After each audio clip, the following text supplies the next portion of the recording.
Mister recapper explain squad game. इस movie के start में हमें मूवी के लीड करेक्टर जियोंग को दिखाया जाता है, जो अपनी मॉम और बेटी के साथ एक घर में रहता है। इसकी बेटी का बर्थडे होता है, मगर इसके पास इतने पैसे नहीं होते कि वो अपनी बेटी को डिनर पर ले जा सके। मगर इसकी मॉम इसे कुछ पैसे देती है ताकि वो अपनी बेटी को डिनर पर ले जाए, मगर ये पैसे जियोंग के लिए बहुत थोड़े होते हैं। इसे और पैसों की जरूरत होती है, इसलिए वो अपनी मॉम का एटीएम कार्ड चोरी कर लेता है। जियोंग अपनी मॉम के एटीएम से सारे पैसे निकाल लेता है और वो सारे पैसे लगा देता है हॉर्स राइडिंग पर, ताकि वो बहुत सारे पैसे जीत सके। इस गैम्बलिंग से जियोंग 4 मिलियन जीत जाता है। वो बहुत खुश होता है क्योंकि अब इसके पास इतने पैसे थे कि वो किसी अच्छे से होटल पर अपनी बेटी को डिनर करवा सकता था। इसी बीच हमें दिखाया जाता है कि जियोंग के पीछे कुछ लोग लगे होते हैं। दरअसल जियोंग ने किसी कंपनी से कुछ पैसे उधार ले रखे होते हैं, जिसे लेने के लिए इन्होंने जियोंग को पकड़ा था। वो जियोंग को मारते हैं और पैसों का मुतालबा करते हैं। जियोंग इन्हें पैसे लुटाने के लिए अपनी जेब से पैसे निकालने लगता है, मगर तब इसे पता चलता है कि किसी ने उसकी जेब काट ली थी, यानी कि वो वाले पैसे जो इसने हॉर्स राइडिंग से जीते थे उन्हें किसी ने चुरा लिया था। तब इसे याद आता है कि जब वो उन कंपनी वाले लोगों से भाग रहा था तभी वो एक लड़की से टकरा गया था। जियोंग को यकीन होता है कि उसी लड़की ने ही उसके पैसे चुराए थे। अब जियोंग के पास देने के लिए पैसे नहीं होते। कंपनी वाले उसे 1 महीने का टाइम देते हैं कि जिसमें वो उन्हें पैसे लुटा दे। फिर जैसे तैसे करके वो अपनी बेटी को डिनर पर ले जाता है। इसके बाद हमें दिखाया जाता है जियोंग भागता हुआ रेलवे स्टेशन पर पहुंचता है, मगर इसके पहुंचने से पहले ही ट्रेन चली जाती है। जियोंग परेशान होकर वहीं एक और ट्रेन का इंतजार करने लगता है। तभी अचानक उसके पास एक आदमी आता है जो ड्रेसिंग से बिजनेसमैन लग रहा था, मगर जियोंग के लिए वो आदमी अननोन था क्योंकि आज से पहले जियोंग ने इस आदमी को नहीं देखा था। वो जियोंग को एक ऑफर देता है। वो कहता है, मैं तुम्हारे साथ एक गेम खेलना चाहता हूँ। अगर तुम ये गेम जीत गए तो मैं तुम्हें 1 लाख युआन दूंगा। इतने सारे पैसों का सुनकर जियोंग अपने आप को रोक नहीं पाता। बहुत मेहनत और मार खाने के बाद जियोंग वो पैसे जीत जाता है। पैसे जीतने के बाद अननोन पर्सन जाते हुए अपना कार्ड देकर जियोंग को कहता है, अगर तुम्हें और भी ज्यादा पैसे जीतने हो तो इस नंबर पर कॉल कर लेना। ये कहते ही वो वहां से चला जाता है। जियोंग घर पहुंचकर अपनी मॉम से चुराए हुए पैसे लौटा देता है। इसकी मॉम बताती है कि अगले साल उसकी बेटी अपने स्टेप फादर के साथ यूएस में शिफ्ट हो रही है। यहाँ हमें ये पता चलता है जियोंग ने अपनी वाइफ को डाइवोर्स दे दी थी और वो कोर्ट के थ्रू अपनी बेटी की कस्टडी मांग रही थी। इसके बाद वो कार्ड वाले नंबर पर कॉल करता है। तभी वहाँ एक कार जियोंग को लेने के लिए आ जाती है। कुछ ही देर में जियोंग वहाँ पहुँच जाता है। वहाँ और भी कई सारे लोग होते हैं जो गेम खेलने और पैसा कमाने के लिए आए हुए थे। तभी इन सबको बेहोश कर दिया जाता है। अगली सुबह जब इनकी आंख खुलती है तो अपने आप को एक बड़े से गेम जोन में पाते हैं, जहाँ पर टोटल 456 लोग थे। वो सब गेम के प्लेयर्स होते हैं क्योंकि इन्हें यूनिफॉर्म भी पहनाया गया था। इस गेम को वहाँ पर खड़ा एक आदमी होस्ट कर रहा होता है। इसने सिल्वर कलर का मास्क पहन रखा था। वो इन सब का लीडर होता है जो ऊपर खड़ा हुआ सब कुछ देख रहा होता है। यहाँ सब लोगों में एक बात कॉमन थी कि उन सब ने किसी न किसी से कर्ज लिया होता है, यानी वो सब किसी न किसी मजबूरी के तहत यहाँ आए थे। इसके बाद जियोंग प्लेयर नंबर 1 से मिलता है जिसे ब्रेन ट्यूमर था। यही वजह थी कि वो इस गेम में पार्टिसिपेट कर रहा था क्योंकि वो वैसे भी मरने वाला होता है। इसी बीच वहाँ पर 2 प्लेयर्स, जिसमें से लड़की का नाम साइबियोक और लड़के का नाम जैंग होता है, इनके बीच फाइट हो जाती है। वो लड़का साइबियोक को पीट रहा होता है। अब यहाँ ये वही लड़की थी जिसने जियोंग के पैसे चुराए थे, यानी इसी ने ही जियोंग की जेब काटी थी। इसे देखते ही जियोंग पहचान लेता है। वो अपने पैसों का मुतालबा करता है। तभी वहाँ रेड सूट पहने कुछ गार्ड्स आ जाते हैं। वो इन्हें बताते हैं कि तुम सबको टोटल 6 गेम्स खेलना होंगी। जो भी इस गेम का विनर होगा उसे बहुत सारे पैसे दिए जाएंगे, जिसके 3 रूल्स थे। पहला, कोई भी अपनी मर्जी से गेम छोड़कर नहीं जा सकता। दूसरा, जो भी गेम खेलने से मना करेगा उसे एलिमिनेट कर दिया जाएगा।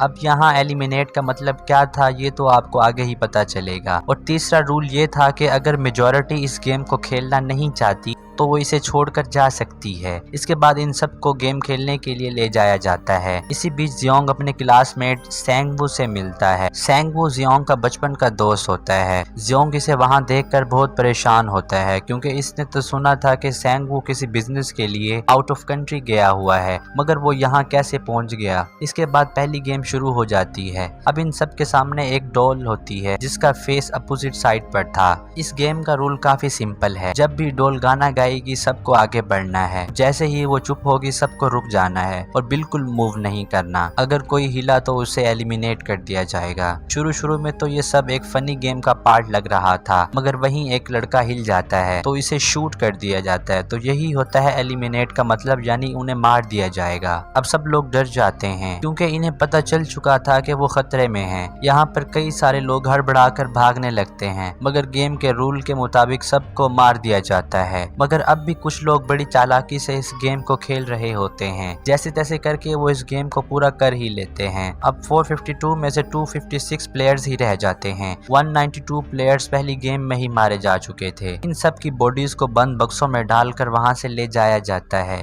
पहली गेम से ही सब प्लेयर्स डर जाते हैं, इस गेम को कंटिन्यू नहीं करना चाहते थे क्योंकि सबको अपनी जान प्यारी होती है। जैसा कि रूल नंबर 3 था कि अगर मेजोरिटी चाहे तो ये गेम स्किप कर सकती है, लेकिन सब इस गेम से आउट होना चाहते थे। अब इन सबको वो मनी दिखाई जाती है जो गेम जीतने के बाद इनको मिलनी थी। वो टोटल 46 बिलियन यॉन थे। इसके बाद गेम हेड इनकी वोटिंग कराता है, जिससे पता चलता है कि मेजोरिटी लोग इस गेम को खेलना नहीं चाहते थे, इसलिए इस गेम को यहीं खत्म कर दिया जाता है। अगर फ्यूचर में ये लोग इस गेम को खेलना चाहें तो वो रिज्वाइन कर सकते हैं। वो मनी जो इन सब प्लेयर्स को मिलने वाली होती है वो मरने वाले प्लेयर्स की फैमिली में डिवाइड हो जाती है। इसके बाद सब प्लेयर्स को उनके घर ड्रॉप कर दिया जाता है। अगले ही दिन जियोंग पुलिस स्टेशन पहुंच जाता है। वो उन्हें सब कुछ बताता है। पुलिस वाले जियोंग की बातें सुनकर इसे पागल समझना शुरू कर देते हैं। वो इसकी किसी बात पर यकीन नहीं करते। जियोंग इन्हें एविडेंस के तौर पर वो कार्ड दिखाता है, मगर हैरत की बात यह थी कि इस पर नंबर गायब हो चुका था। इसके बाद पुलिस ऑफिसर इसे वहां से निकाल देते हैं और अपना इलाज करने को कहते हैं।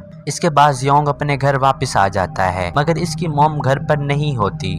दूसरी तरफ इसका दोस्त भी छुपकर अपनी मॉम को देख रहा होता है। वो सेंगवू के पास जाता है। सेंगवू बताता है मेरे ऊपर 6 बिलियन का कर्जा है, मैंने अपने क्लाइंट से पैसे लेकर स्टॉक मार्केट में लगा दिए और मेरे सारे पैसे डूब गए, इसलिए मैं ये गेम खेलने आया था। इसी बीच जियोंग को हॉस्पिटल से कॉल आती है, जिस पर डॉक्टर उसे बताता है कि उसकी मॉम का पाँव एक्सीडेंट की वजह से काफी इंजर्ड हो गया है, जख्म ज्यादा ना बढ़े इसलिए उसका पाँव काटना होगा, मगर इसके लिए जियोंग को बहुत सारे पैसों की जरूरत होगी।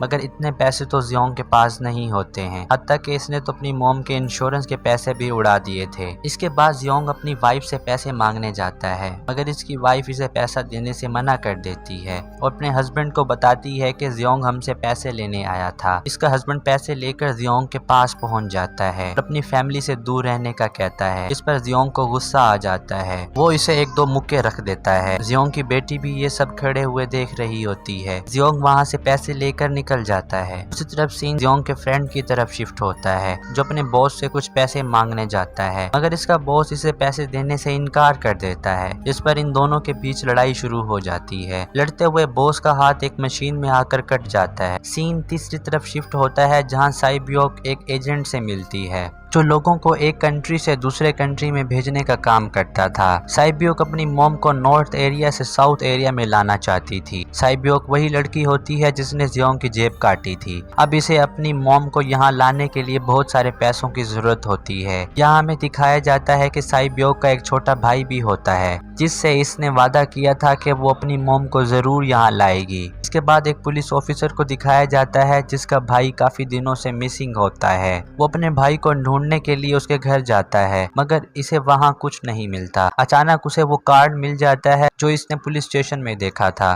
जो जियोंग ने इन्हें दिखाया था। इसके बाद वो जियोंग से मिलने के लिए निकल पड़ता है। वो जियोंग से मिलकर उसे उस कार्ड के बारे में पूछता है, मगर जियोंग उसे कुछ भी नहीं बताता। इसके बाद जियोंग अपने घर वापस चला जाता है। घर पहुंचकर दोबारा उसे वही कार्ड मिल जाता है। अब दोबारा जियोंग गेम को रिज्वाइन करने के लिए तैयार हो जाता है। फिर से इन सब प्लेयर्स को एक शिप के पास लाया जाता है। वो ऑफिसर भी इनकी गाड़ियों का पीछा कर रहा होता है। वो एक गार्ड को मारकर अंदर घुस जाता है। फिर इन सबको शिप के जरिए गेम जोन में लाया जाता है, जहां ऑलरेडी बहुत सारे लोग मौजूद होते हैं। इन सबको नहीं पता होता कि उनके साथ क्या होने वाला है। इसके बाद इन सबको यूनिफॉर्म पहनाकर ग्रुप्स में डिवाइड कर दिया जाता है ताकि वो अपनी अगली गेम खेल सकें। रात को साइबियोक अपनी एक फ्रेंड के साथ वॉशरूम में जाती है, जहाँ से वो एक विंडो के जरिए इस जोन को एक्सप्लोर करने की कोशिश करती है कि आखिर यहाँ हो क्या रहा है। वो वहाँ उन गार्ड्स को देखती है जो बड़े डब्बों में कुछ बना रहे होते हैं। तब भी गार्ड्स को शक हो जाता है कि कोई देख रहा है, मगर साइबियोक इन गार्ड के चेक करने से पहले ही वापस आ जाती है। वो अपनी फ्रेंड को सब कुछ बता देती है जो इसने देखा था, मगर यहाँ पर सैंगवू इनकी बातें सुन लेता है। वो सुबह साइबियोक से इस बारे में पूछता है। साइबियोक उसे बताती है कि रात को गार्ड बड़े बड़े बर्तनों में कुछ बना रहे थे।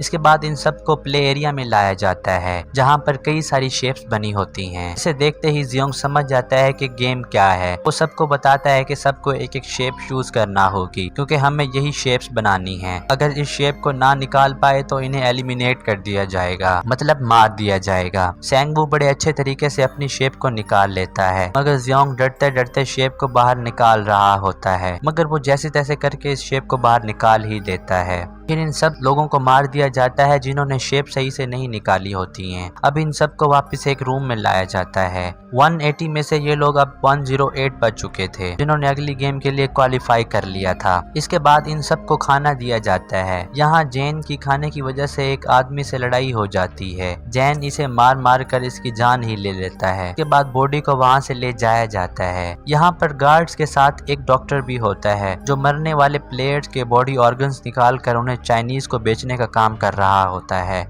इसलिए वो सब डेड बॉडी को जलाने या दफनाने की बजाय गायब कर देते हैं क्योंकि वो उन सब प्लेयर्स के बॉडी ऑर्गन्स को निकाल कर बेच रहे होते हैं। ये सब कुछ एक प्लान के तहत चल रहा होता है। इस बात का इल्म फ्रंटमैन को भी नहीं होता जो इस गेम का चीफ था। ये सब कुछ फ्रंटमैन से छुप कर हो रहा होता है। यही वजह थी कि कंट्रोल रूम में भी इन्होंने अपना एक आदमी बिठा रखा होता है जो इनकी सारी वीडियोस डिलीट कर देता है ताकि फ्रंटमैन को इनकी भनक तक ना हो। यहाँ गार्ड्स इस डॉक्टर को पहले ही गेम के बारे में बता देते थे ताकि वो सरवाइव कर सके। इसी के साथ गार्ड्स डॉक्टर को बताते हैं कि हमने प्लेयर्स को आज खाना कम दिया है ताकि वो प्लेयर्स आपस में लड़ें और रिजॉइन प्लेयर्स मारे जाएं। इसके बाद वो डॉक्टर को अगली गेम के बारे में बताने लगता है। अब अगले 30 मिनट्स के बाद लाइट्स ऑफ होने वाली होती हैं। सैंगवू को पता होता है कि जियोंग की टीम कुछ गलत करेगी, इसलिए वो सबको बुलाकर उन्हें रिलैक्स रहने को कहता है। इधर जो डॉक्टर प्लेयर होता है वो जैन की टीम में शामिल हो जाता है। यहाँ डॉक्टर सब कुछ जैन को बता देता है कि अगली गेम क्या होने वाली थी। तभी वहाँ लाइट्स ऑफ हो जाती हैं। जैन अपने साथियों समेत दूसरे लोगों को मारना शुरू कर देता है। वो कई सारे लोगों को मारने के बाद साइबियोक को मारने जाता है। तभी वहाँ जियोंग आकर उसे बचा लेता है। इसके बाद गार्ड्स वहाँ आकर उन सब को रोक लेते हैं। कई सारे लोगों के मरने के बाद अब सिर्फ 80 लोग बच जाते हैं। इसके बाद इन्हें अगली गेम के लिए ले जाया जाता है। इसे खेलने के लिए इन्हें 10-10 लोगों का ग्रुप बनाने को कहा जाता है। जैन को अगली गेम के बारे में पता होता है, इसलिए वो साइबियोक की फ्रेंड को अपने ग्रुप में ऐड करने से मना कर देता है। अब इसके ग्रुप में सिर्फ मर्द होते हैं। सब अपनी अपनी टीम बना लेते हैं। सैंगवू भी अपनी एक टीम बना लेता है। साइबियोक की फ्रेंड भी इस टीम में शामिल हो जाती है। अब गेम शुरू हो जाती है और ये गेम असल में टग ऑफ वार थी।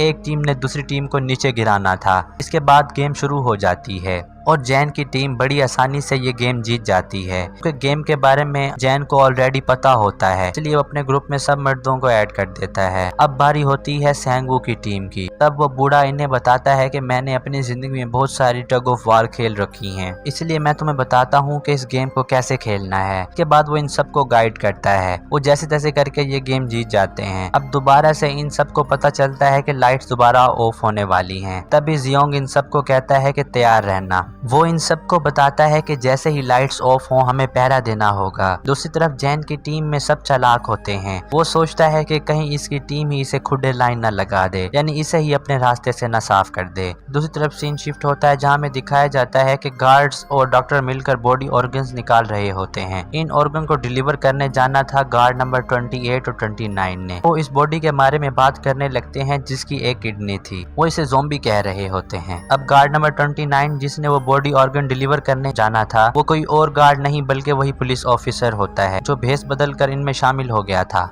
इन सब की बातें सुनकर वो ऑफिसर शक में पड़ जाता है, कहीं वो मेरा भाई तो नहीं, क्योंकि उसकी भी एक किडनी थी। इसके बाद वो दोनों गार्ड बॉडी को डिलीवर करने के लिए चले जाते हैं। वो एक टनल के रास्ते से गुजर रहे होते हैं। तभी गार्ड नंबर 29 उससे पूछता है कि मुझे शक है कि इस टनल में बॉम्ब लगाए हुए हैं। 28 नंबर गार्ड कहता है हमारे जाने के बाद इस जगह को ब्लास्ट कर दिया जाएगा ताकि इन बॉडी का नामो निशान न रहे। इसके बाद नंबर 29 नंबर 28 से और मालूमात लेने की कोशिश करता है ताकि उसे बाद में कोई तंगी ना हो, मगर नंबर 28 को इस पर शक होने लगता है। क्योंकि यहाँ के गार्ड्स को तो सब मालूमात पहले ही फराम कर दी गई थी। नंबर 29 इंफॉर्मेशन क्यों मांग रहा है? वो 29 नंबर को अपना चेहरा दिखाने के लिए कहता है, जिस पर नंबर 29 अपने चेहरे पर से मास्क उतार कर उसे अपना चेहरा दिखा देता है और साथ ही इस पर गन पॉइंट भी कर लेता है। वो इससे एक किडनी वाले के बारे में पूछता है क्योंकि उसे शक था कि कहीं वो उसका भाई ना हो, अगर नंबर 28 बताता है कि वो तो एक लड़की थी। नंबर 29 इससे सारी इंफॉर्मेशन उगलवाता है, जिस पर नंबर 28 बताता है कि तुम वहाँ लीडर के रूम में जाओ, तुम्हें वहाँ से सबका डाटा मिल जाएगा। ये सब सुनने के बाद वो गार्ड नंबर 28 को गोली मार देता है। सीन शिफ्ट होता है दूसरी तरफ, जहाँ हमें दिखाया जाता है डॉक्टर को, जो गार्ड से अगली गेम के बारे में पूछता है, मगर अगली गेम के बारे में तो गार्ड को भी नहीं पता होता, जिस पर डॉक्टर को गुस्सा आ जाता है क्योंकि अगर उसे अगली गेम के बारे में ना बताया गया तो वो मारा जाएगा। डॉक्टर इनमें से एक गार्ड को मारने लगता है। लड़ते हुए डॉक्टर इस गार्ड को जान से मार देता है, फिर वहाँ से भाग जाता है। भागते भागते वो एक ग्राउंड में पहुंच जाता है, जिसका पीछा करते हुए वहाँ एक गार्ड भी आ जाता है। गार्ड डॉक्टर को मारने ही वाला होता है, तभी वहाँ फ्रंटमैन आ जाता है। फ्रंटमैन गार्ड को मार देता है। इसके बाद वो डॉक्टर को भी मार देते हैं। साथ ही इन्हें नंबर 28 की बॉडी भी मिल जाती है, जिसे पुलिस ऑफिसर जो कि एक गार्ड के रूप में था उसने मारा होता है।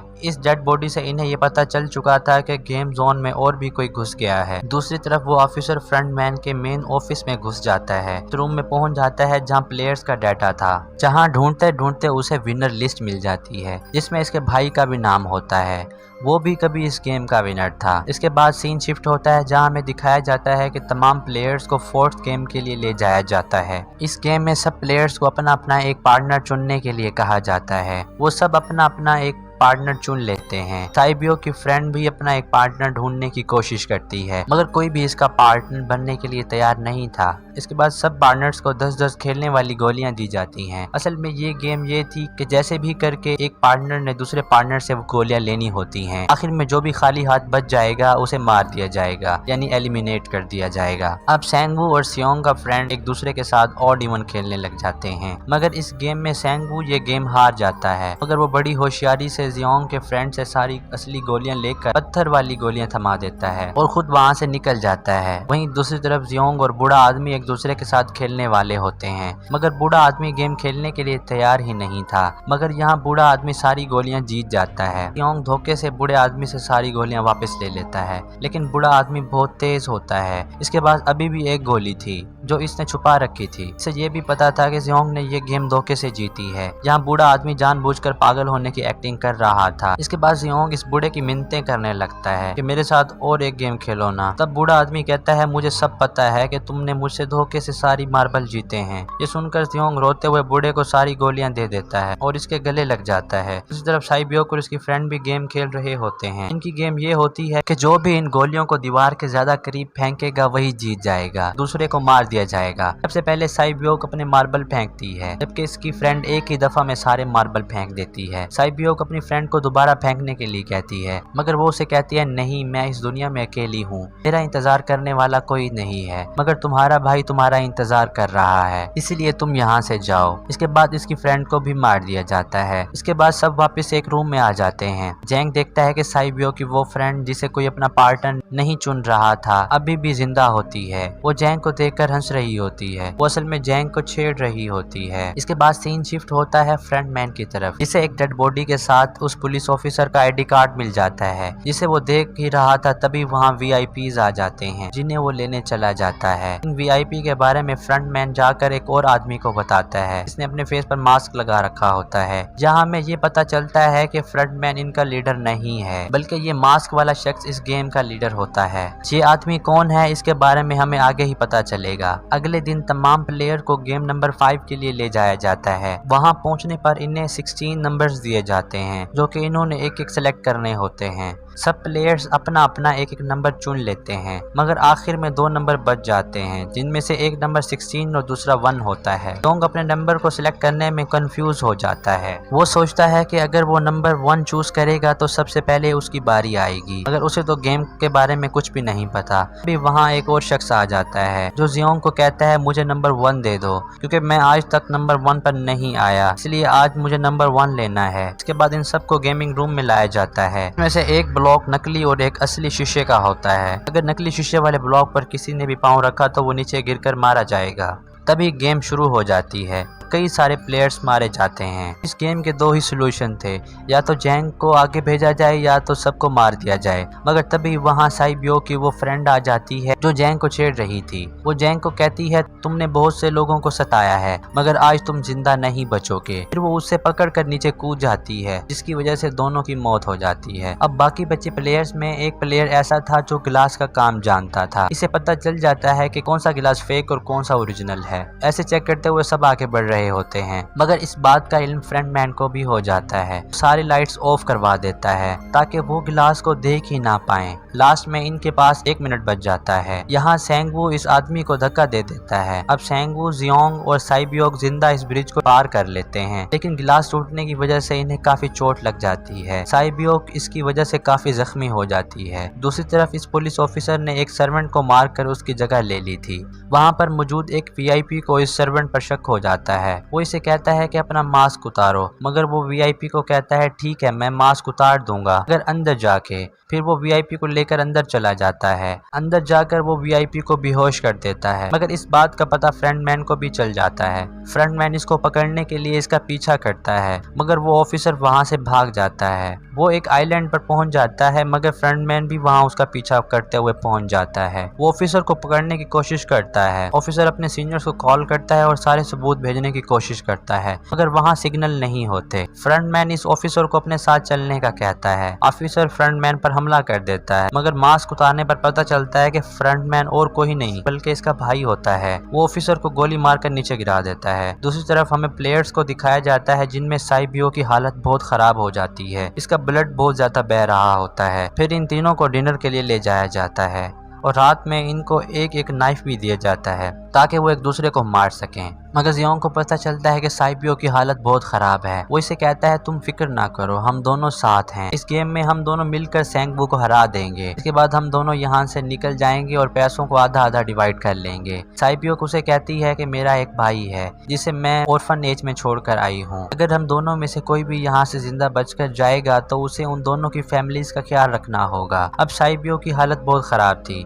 इसे जल्द से जल्द ट्रीटमेंट की जरूरत होती है। अब जियोंग जल्दी से किसी डॉक्टर को बुलाने के लिए जाता है, लेकिन जब तक वो वापस आता है सेंगवू साइबियो को मार चुका था। फिर नेक्स्ट डे इन दोनों को गेम नंबर 6 के लिए ले जाया जाता है जो कि फाइनल और लास्ट गेम होती है। इस गेम को जो भी जीतेगा वही इस गेम का विनर होगा। गेम का नाम होता है स्क्वाड गेम, जिसका बहुत ही सिंपल सा रूल होता है कि मार दो या मर जाओ। उसके बाद गेम स्टार्ट हो जाती है और दोनों के बीच काफी तगड़ी लड़ाई होती है, मगर वहीं सेंगवू की हालत खराब होने लगती है क्योंकि जियोंग ने इसे काफी पीटा था। मगर जियोंग इस गेम को वहीं रोक देता है। वो सेंगवू को अपने साथ चलने का कहता है मगर सेंगवू इस हार को बर्दाश्त नहीं कर पाता, इसलिए अपना गला काटकर खुद को ही मार देता है। आखिर में जियोंग इस गेम को जीत जाता है। फ्रंटमैन जियोंग को कहता है कि तुम काफी अच्छा खेले, मुझे तो इसकी उम्मीद भी नहीं थी। इसके बाद जियोंग को इसके घर छोड़ दिया जाता है और इसके पास एटीएम कार्ड भी था। और जब जियोंग इस एटीएम कार्ड को जाके मशीन में लगाता है तो इसे पता चलता है कि सारे पैसे इसके अकाउंट में डाल दिए गए थे। इसके बाद जियोंग अपने घर जाता है तो इसे पता चलता है कि इसकी मॉम की डेथ हो गई है। अब 1 साल गुजर चुका होता है। जियोंग की हालत बहुत खराब है,